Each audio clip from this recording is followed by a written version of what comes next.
অভাব কাকে বলে? অর্থনীতি ক্লাসে বয়স্ক একজন স্যার রুমে ঢুকেই সামনে বসা ছেলেটিকে প্রশ্ন করলেন, বলতো অভাব কাকে বলে? অর্থনীতিতে বস্তুগত বা অবস্তুগত কোনো দ্রব্য পাওয়ার আকাঙ্ক্ষাকে অভাব বলে।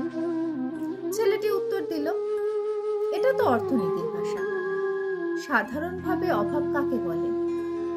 অর্থাৎ অভাব বলতে তুমি ঠিক কি বোঝো? ছেলেটি মাথা নিচু করে বেঞ্চের দিকে তাকিয়ে আছে, কি বলবে ভাবছে। স্যার আবার তাড়া দিলেন, বললেন, বলো। ছেলেটি এবার বলতে শুরু করলো, আমি কলেজ আসার সময় মা আমাকে ভাড়া দিতে গিয়ে তার ব্যাগ তন্ন তন্ন করে খুঁজে অনেক কষ্টে 20-30 টাকা বের করে দেন।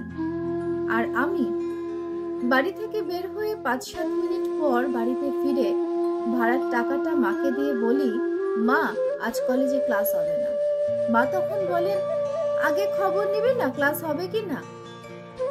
মায়ের সাথে এই লুকোচুরি হচ্ছে অভাব। বাবা যখন রাত করে বাড়ি আসেন, মা তখন বাবাকে জিজ্ঞাসা করেন, এত রাত হলো কেন ফিরতে? বাবা বলেন, ওভারটাইম ছিল, ওভারটাইম না করলে সংসার কিভাবে চলবে? বাবার এই অতিরিক্ত পরিশ্রম হচ্ছে আমার কাছে অভাব। ছোট বোন মাস শেষে প্রাইভেট টিচারের টাকা বাবার কাছে চাইতে যখন সংকোচ বোধ করে, সেটাই অভাব। মাকে যখন দেখি ছেঁড়া কাপড়ে সেলাই দিতে দিতে বলে, কাপড়টা অনেক ভালো, আরো কিছুদিন পরা যাবে, এটাই অভাব। মাস শেষে টিউশনির পুরো টাকাটা মায়ের হাতে দিয়ে বলি, মা এটা তুমি সংসারে খরচ করো। মা তখন একটা স্বস্তির হাসি হাসেন। এই স্বস্তির হাসি হচ্ছে অভাব। মাস শেষে টিউশনির পুরো টাকাটা মায়ের হাতে দিয়ে বলি, মা এটা তুমি সংসারে খরচ করো। মা তখন একটা স্বস্তির হাসি হাসেন। এই স্বস্তির হাসি হচ্ছে অভাব।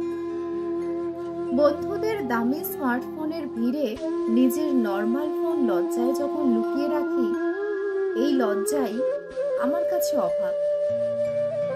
অভাবী হওয়ায় কাছের মানুষগুলো যখন আস্তে আস্তে দূরে সরে যায়, এই দূরে সরে যাওয়াটা আমার কাছে অভাব।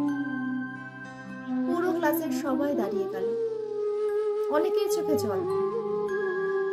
স্যারও চোখের জল মুছতে মুছতে ছেলেটিকে কাছে টেনে নিলেন।